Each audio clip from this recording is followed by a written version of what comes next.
And I remember my dad asked me over dinner at one point. We were talking about work and stuff, and he just asked me out of the blue. He said, "Are you good at your job?"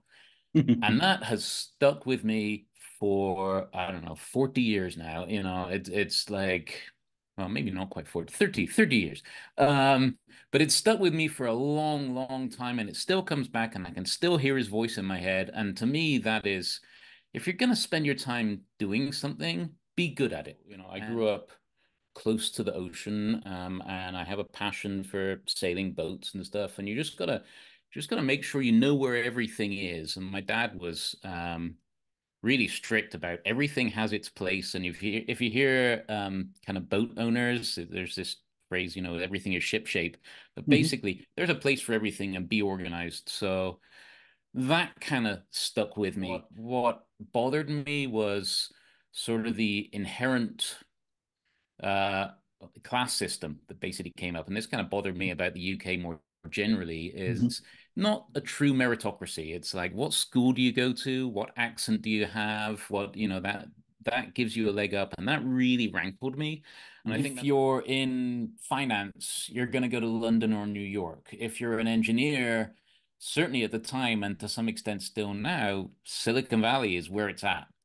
So it just, I felt like I was in the right place from a career perspective. So that's one of the things that I really wanted to get out of the MBA, was to be able to speak that language and understand how a business works and what are the factors of a business plan and what the heck about marketing, because that's a different world completely.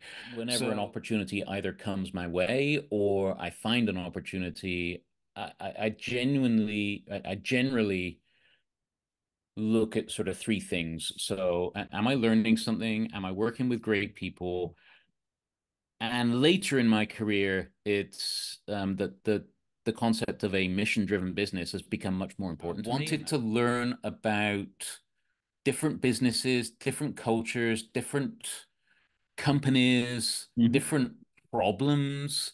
And I wanted to just drown in all of these differences. And it's like the best way to do that is be a consultant and go to different places. Sure. I've never been super motivated by titles. I always thought that was like, title, what does it mean? It doesn't mean anything. But when I got the CTO title, actually, it did mean something. Suddenly, people spoke to me in a different way, and it really surprised me because I didn't feel any different, but it definitely surprised me. Travel opens your eyes to different ways of working, different ways of living, different circumstances. So there's very few things that I've found in life that will absolutely take me into the moment. And sailing is one of them. So I get behind the wheel of or the on the tiller of a sailboat, and everything else disappears. Financial concerns, job concerns, whatever. It takes me complete, because you have to be focused. Mhm. So it takes me away from all of that stuff. Most of my career transitions and promotions Mhm. have been through network, have Mhm. been through people that I've met and connected. So I would say, stay connected to people throughout every kind of stage of your Hi, life. viewers. My name is Upesh Jain. Greetings from the San Francisco Bay Area. I'm the host of the Exec Talk channel, a forum I started to talk to CEOs, executives, and other luminaries about their journeys and distill their experiences and learnings for our viewers' benefit. Today, we have the honor of talking with Pete Woodhouse, an experienced technology, product, and operations leader with extensive experience in both startups and large corporations. As the present CTO, Chief Technology Officer of Prosper Marketplace, he is deeply committed to advancing financial well-being for all through the application of cutting-edge technology, particularly applied machine learning, and to solve real problems. With a passion for building things, be it products, teams, organizations, or businesses, he's adept at working across all business functions and closely engaging with customers. He has brought innovative solutions to the market at companies like Prosper, PayPal, Agilent, PRTM, and Sibley. His teams operate in a highly transparent, collaborative manner, with performance metrics rigorously informed through data. His commitment to quality is unparalleled, and he has mastered the structured approach to balancing innovation, feature delivery, and technical debt management. His professional journey spans multiple countries across three continents, and we'll talk about those in the conversation, instilling in him a deep understanding and appreciation for international business environments. Having managed teams ranging from small to 300 plus, his delivery is consistent, reliable, and effectively communicated across all levels, backgrounds, and audience sizes. In parallel, he also provides active advisory and consultancy to several startups, primarily in the mission-driven spaces of fintech, health tech, and ed tech. He has an undergraduate degree in electronics engineering from the University of Plymouth in the UK and an MBA from Santa Clara University. When he's not immersed in advancing technology or advising startups, you'll find him with his family, indulging in his love for gadgets, software, or racing large sailboats, something I need to find out about. Pete and I go way back as we were classmates while doing our MBA. I always perceived Pete as a silent workhorse, focused on delivering quality work in a very humble way. Pete, thanks for taking time and chatting with me and my viewers on my channel. I really appreciate your time. Thank you for the introduction, Upesh. It's great to see you again. It's been an awfully long time, and Sure. yeah, glad to catch up. And yes, thank you for the kind words in the introduction. I'm not sure I've mastered anything, but happy to dig into stuff. Thanks. So Pete, in this interview series, I like to know more about people's journeys and experiences and learnings, as opposed to just the technical aspects or their career path. So let me start at the beginning. And Pete, if you could walk me through your formative years, where did you grow up? What were some of your early influences, role models? And what were the goals at that time? I grew up in the southwest of England. My dad was in the Navy, and I was born in Plymouth, Hmm. which is way down in the southwest on the coast. Hmm. And then my family moved to Bristol, which is about 100 miles closer to London, when I was about 10 years old. So west of west of the UK. It's very, I would say, rural. A lot of farming, a lot of fishing, so it's kind of outside of London. That's the environment I grew up in. Hmm. Basically working class. I was the first generation in my family to go to university. And between my kind of grandparents and parents and other folks, they tended to be bakers and workers, or like dad was in the Navy. Hmm. So that's kind of where I come from. I think the ethic, Hmm. very sort of English, sort of, Hmm. shut up and get the job done and really kind of focus and understand and have fun with it as well. Right. So I think that was kind of driven into me at a fairly young age.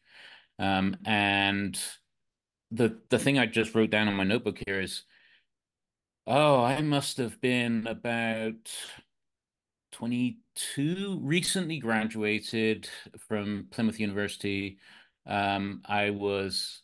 I had my first job at HP in Bristol, Hmm. in the UK, and I was kind of working away. And I remember my dad asked me over dinner at one point. We were talking about work and stuff, and he just asked me out of the blue. He said, "Are you good at your job?" And that has stuck with me for, I don't know, 40 years now. It's like, well, maybe not quite 40, 30 years. Um, but it's stuck with me for a long, long time, and it still comes back, and I can still hear his voice in my head. And to me, that is, if you're going to spend your time doing something, be good at it, and really kind of do a good job and do something you're proud of. So Yeah. that's one thing that's just kind of stuck with me.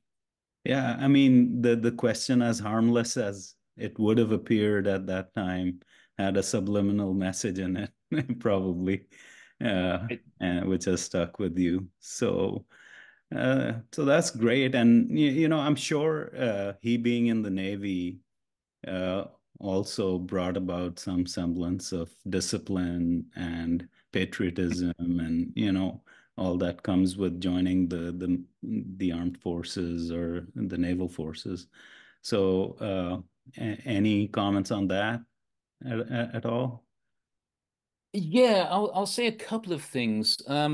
So one thing to your point around the Navy and boats and other things is you have to have awareness as to what's going on and you have to be prepared.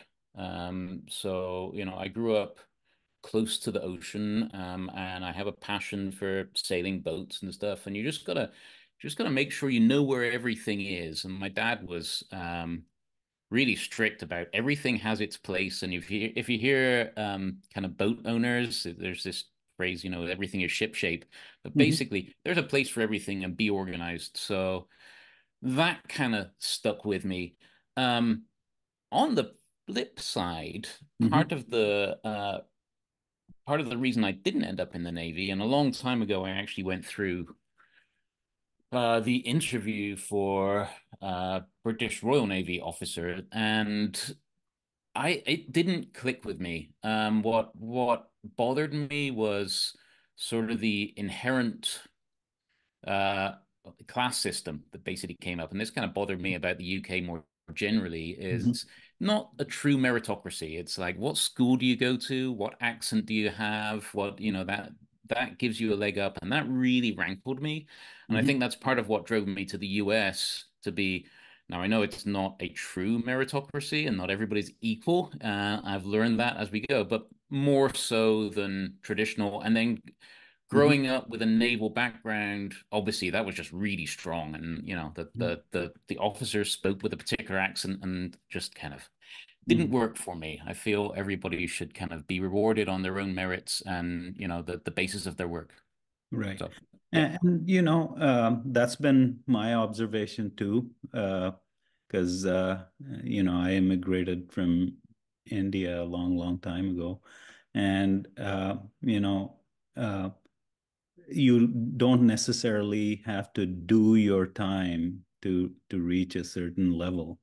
In the US, if you work hard and you build something better, cheaper, faster, then you can really shorten the time to results and Yep. to everything in life. That's been my observation as well.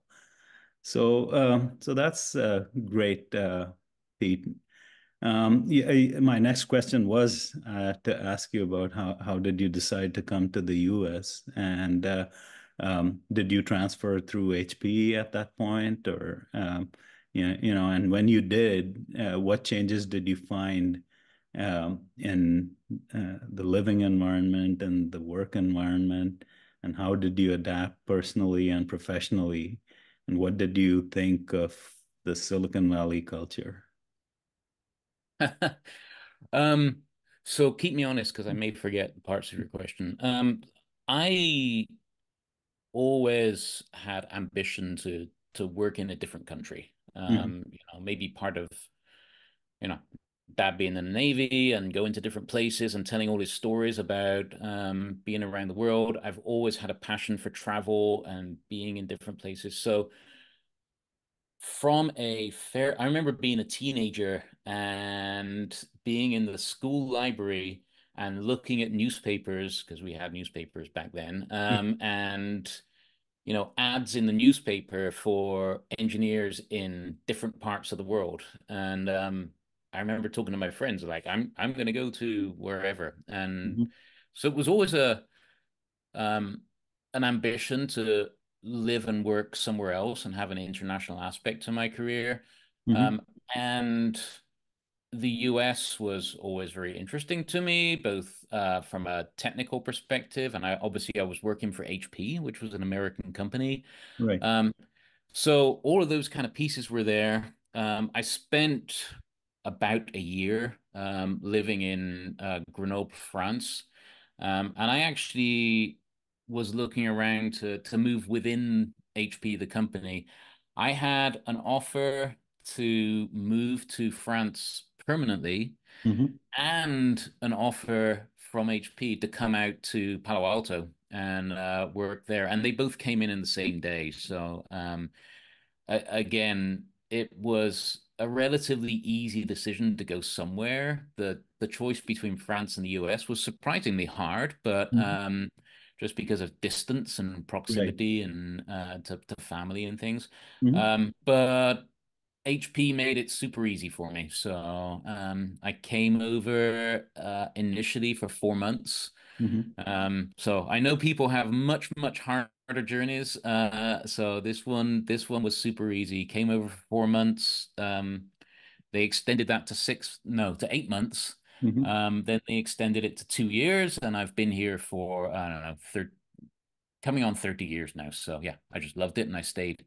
Um, to the second part of your question, what I really enjoyed was just the focus on technology and the open doors and opportunities. Back to my first point about just Hmm. work hard, get stuff done. There's opportunities, there's startups, there's big companies, and it's all in my space. So I was one of the nerdy computer kids back at school reading science fiction and watching Star Trek and doing, and well, actually Doctor Who, huge fan still. Right. Um, so I I've seen that was too, that by the kid. way. Yeah. There you go. Yeah. Good, of course, good for you. Yeah. So yeah, it's kind of like if you're in finance, you're going to go to London or New York. If you're an engineer, certainly at the time and to some extent still now, Silicon Valley is where it's at.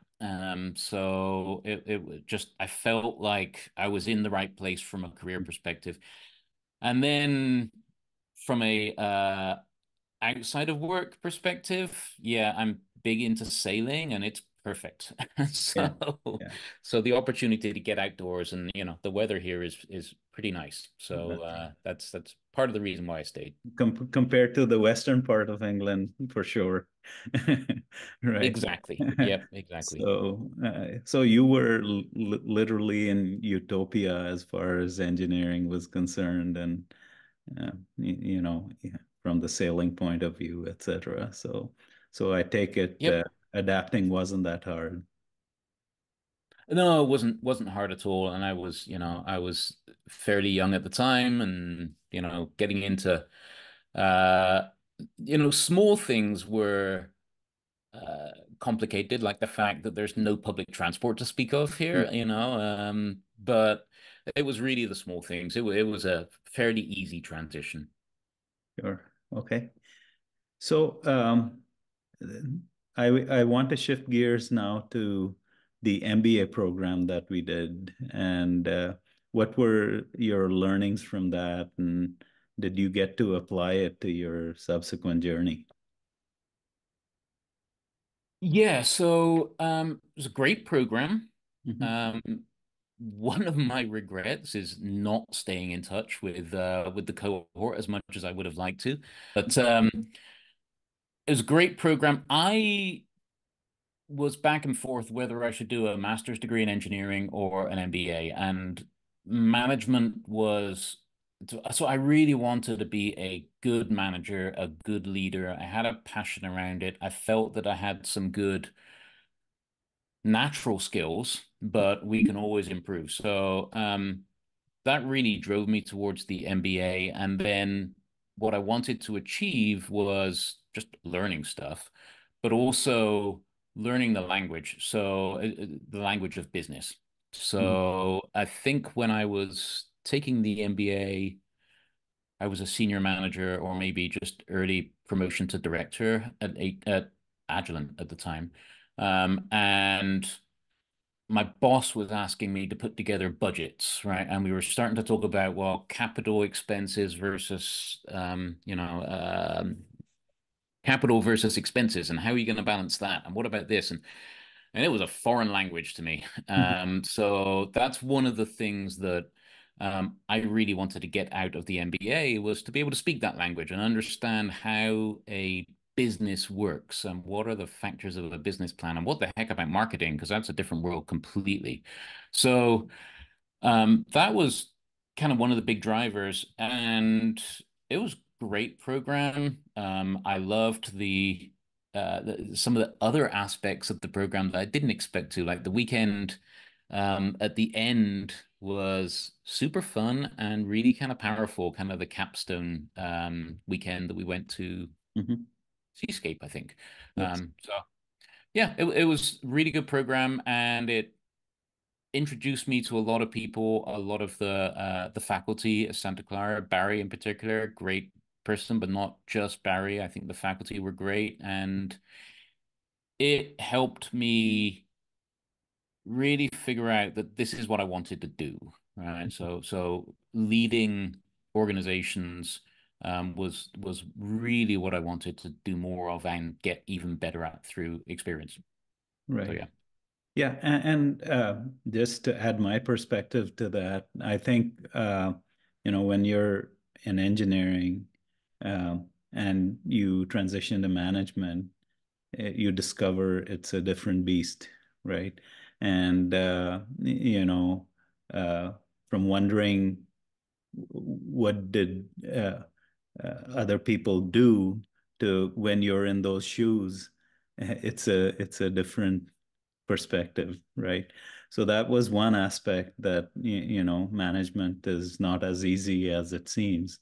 And the second aspect was meeting all the people from different walks of life with different professions and getting their perspective on things, more so than an engineering centric point of view. So those were, I agree with you. It was a great program with great faculty and with a very uh, Silicon Valley um, kind of vibe to it.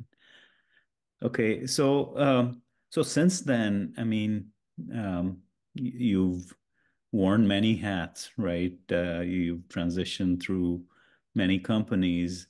Did these moves come naturally? And, typically, what factors did you consider in,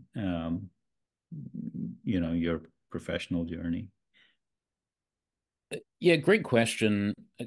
I would say it's mostly sort of driven by something I wanted to learn. So I'm always motivated by like what's the next challenge? And whenever an opportunity either comes my way or I find an opportunity, I generally look at sort of three things. So am I learning something? Am I working with great people? And later in my career, it's that the concept of a mission-driven business has become much more important to me, and that drove me to Sibley and actually Prosper and some other of the health tech companies that I've worked with as well. So those are really the three things. As I go through the various big transitions that I made, so when I left Agilent to go to PRTM, which was a management consulting company. Mhm.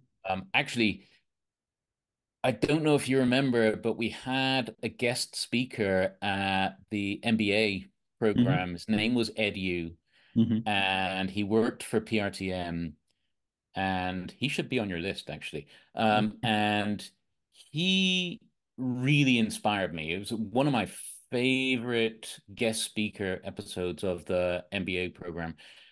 And I got to, I think I was with Agilent and HP combined, something like 12 or 13 years, and my 15-year anniversary was on the horizon. Hmm. And as a young engineer, I never thought that I would be working for one company for 15 years. So, yes, I'd worked in different countries. Yes, the company had divested. Yes, a lot of change had happened. Hmm. But I just felt that I didn't have the experience of different company cultures. And it was all just kind of feeling a little bit the same. So I actually reached out to Ed directly Hmm. and said, "Hey, I really enjoyed the talk that you gave. I'd love to, get some advice from you about what do you think?" And consulting is one of the things that I'm looking at. Hmm. Um, and Ed, being a great guy, gave me some advice on what might be helpful, and at the same time said, "Well, if you're interested in joining PRTM, we might have something for you." So it actually kind of one thing led to another. So I was specifically targeting uh, consulting. I Hmm. wanted to learn about different businesses, different cultures, different companies, Hmm. different problems. And I wanted to just drown in all of these differences. And it's like the best way to do that is be a consultant and go to different places. Sure. So that first transition was actually through my connection, through my MBA and through my connection to Ed, who I've stayed in touch with over the years. Still a good friend and somewhat of a mentor, actually, both to me and my wife now. Hmm. Um, that one, then then I transitioned from PRTM to PayPal because I wanted to get back into management. And there were two things that bothered me about consulting. One was you never really get to see the fruition of the problem. So Hmm. at the point where the company is almost where you need them to be, um, the gig ends and you go off and do something else. So I wanted to get back into line management, and I was really interested in financial services and what PayPal was doing at the time. So again, I went through my network and connections. I have a friend that works at PayPal. He Hmm. introduced me to another person, and that got me kind of the gig at PayPal. So those two large moves were really through my network. Sure. I didn't look at LinkedIn. LinkedIn wasn't around at the time, but they were really kind of through my network. Hmm. Um, and then after PayPal, I just wanted to do startups. Okay. So I was kind of done with the big company thing and got involved with two startups. Both of them didn't go anywhere, and got introduced to Sibley through somebody I was mentoring Hmm. directly, and joined them as their CTO. So my last position at PayPal was CTO of the credit division. I see. I've never been super motivated by titles. I always thought that was like title, what does it mean? It doesn't mean anything. But when I got the CTO title, actually it did mean something. Suddenly people spoke to me in a different way, and it really surprised me because I didn't feel any different, but it definitely surprised me.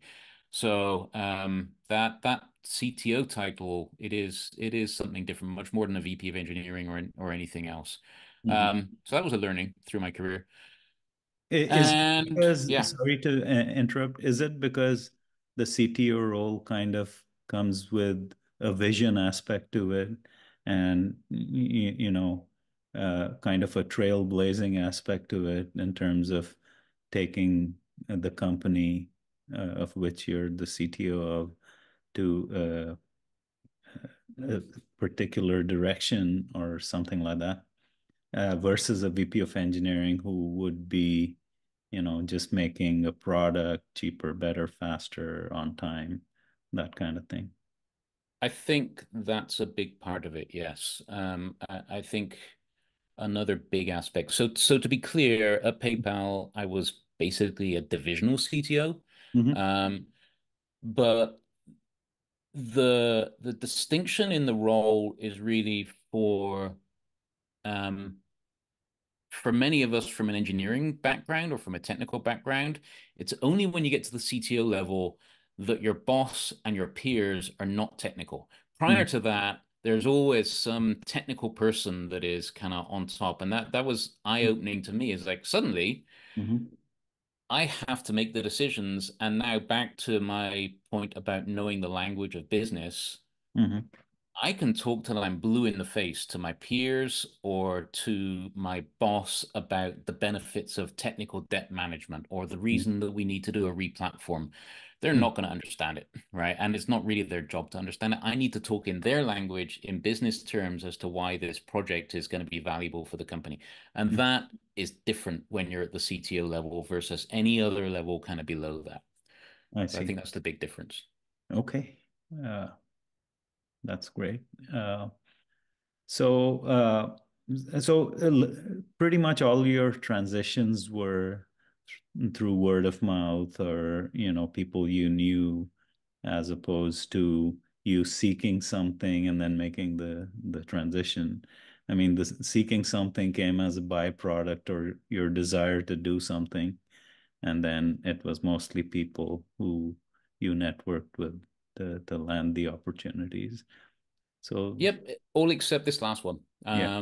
So the Prosper gig came through a recruiter. They cold called me. They Mhm. got me at the right time.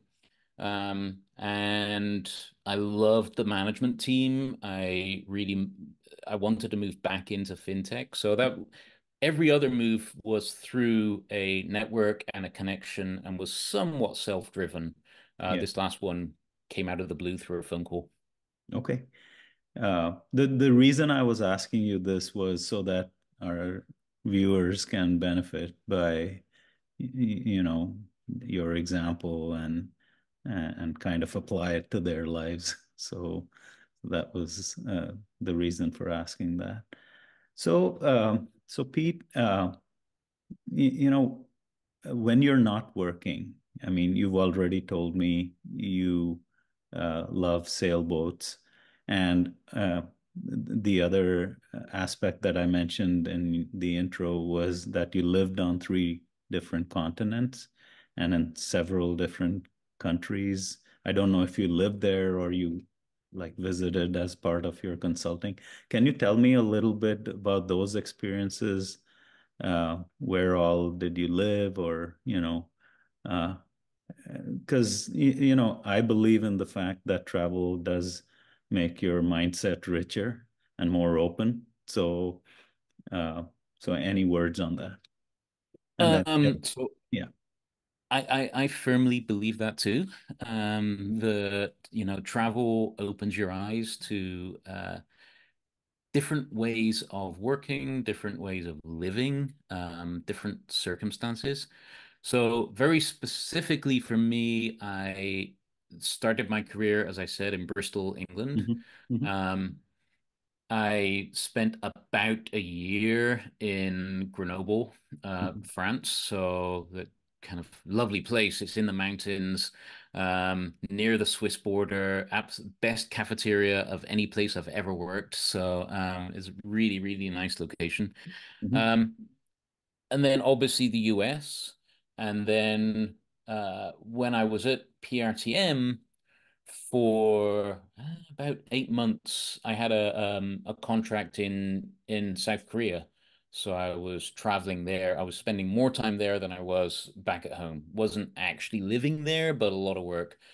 And then at PayPal, I actually formed what we called at the time the Regional Solutions Engineering, which worked directly with PayPal businesses and around the world and developed solutions for those businesses. So we had engineers in pretty much everywhere you can think of, and I got to travel and work in Singapore, couple of locations in India, Hmm. Japan.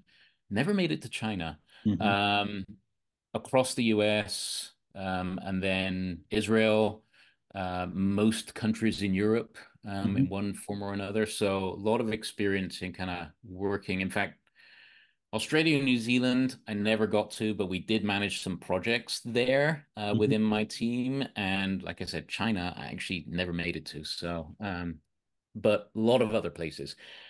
Um, I think.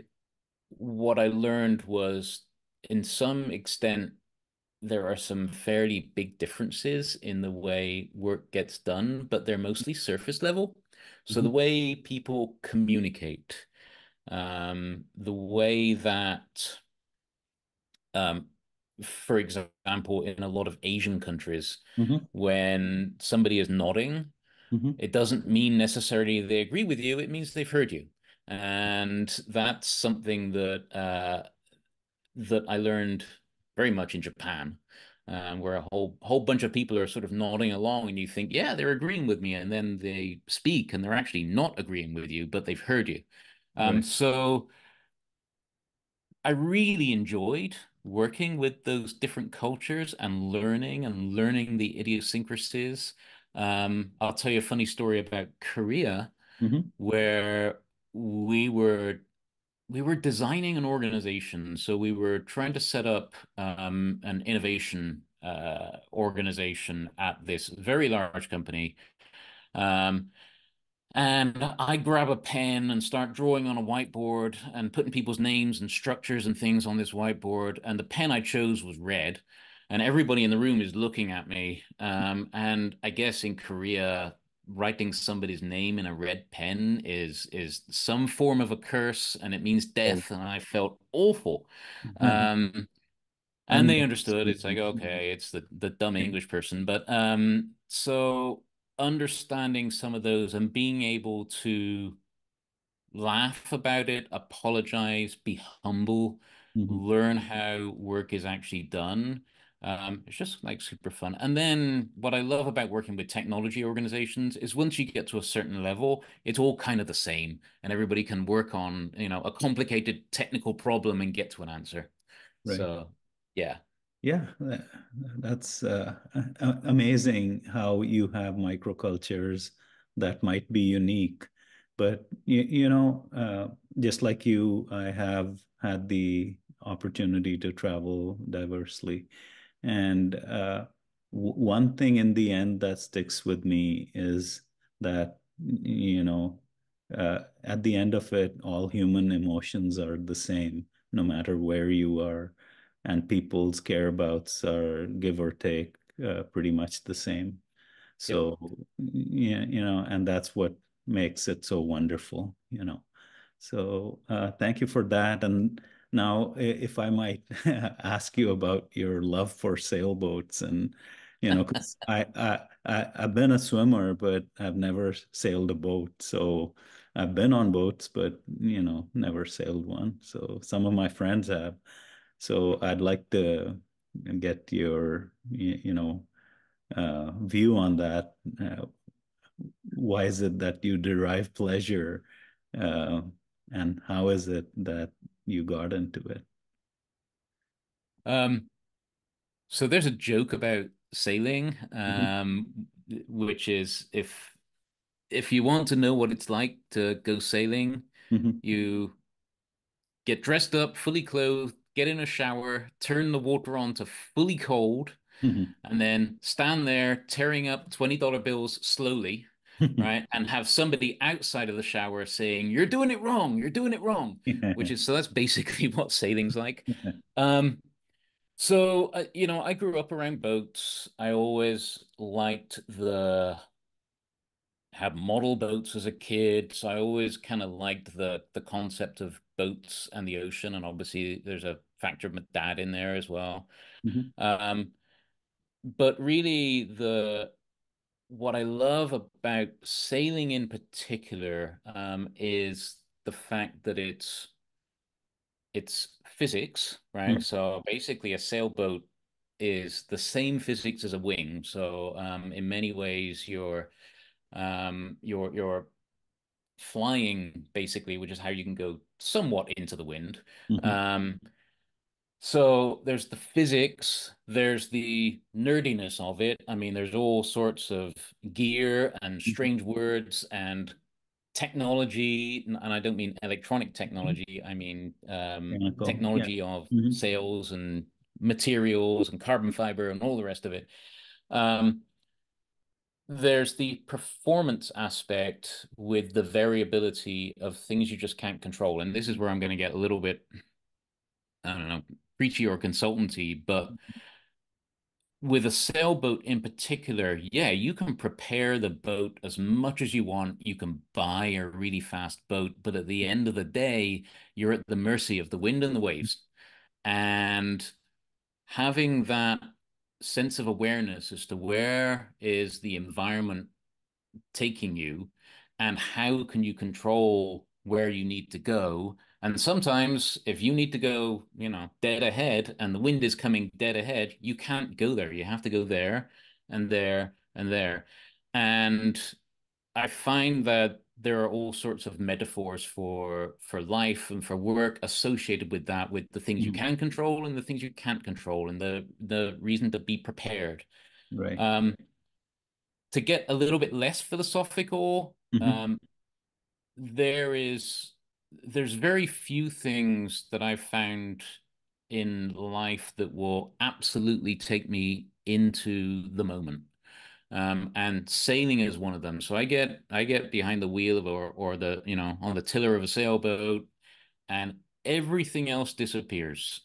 Financial concerns, job concerns, whatever. It takes me complete because you have to be focused.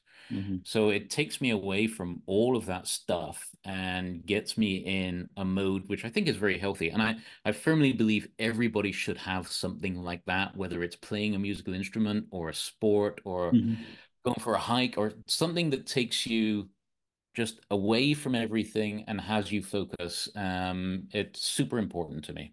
Yeah. So that's Yeah. Yeah. Wonderful perspective.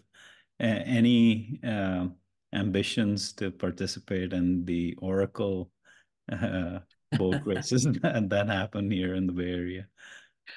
um we've done a number of medium-sized races, Hmm. and I have this whole presentation about how the similarities between sailboat racing and software development because you have a small team. Hmm. There's a lot of communication. So we've done some of that, and it's great fun. And you actually learn a lot about leadership, communication, management, how to work with a team Hmm. through a fairly intense, sailboat race. And a lot of stuff. There's all books written about it and stuff. I so we've kind of done that part. I'm trying to think what our next adventure is for sailing. It's probably more around sort of cruising and going to sunny places and having a bit more fun and exploring. Right. The challenge with like professional sailing like that is just the amount of time you have to put into doing it and building a team. And things are a bit too busy for me right now to really be good at that. Okay. But a great activity nonetheless. So thanks for sharing that. So Pete, that kind of brings us, I think, towards the end of our conversation. So, what would be your message to the community in general, my viewers, especially perhaps the next generation, right? Any words of wisdom there? Yeah, the one. So I would probably say a couple of things. One is do things that challenge you and that you can learn from. And every time there's a new opportunity, those three things. Am I working with great people? Am I learning something? And is this to some extent mission driven? Mhm. Your three things might be different, right? Maybe there's four or five things, but I would say very much think about what those things are and take them with you. A lot of people end up in jobs that for some reason take them off track of what they really wanted to do, and they're not meeting one of those three or five things. So Mhm. I would say be very deliberate about what those are. And my second point is, and I wish I'd done a better job at this, which is to stay connected. So I do have people from Actually, way back in school, I had a like a high school reunion back in Bristol just last year. Hmm. And there are people I've stayed in touch with through my whole life. And there are other groups like the MBA program where I wish I'd stayed more in touch with people.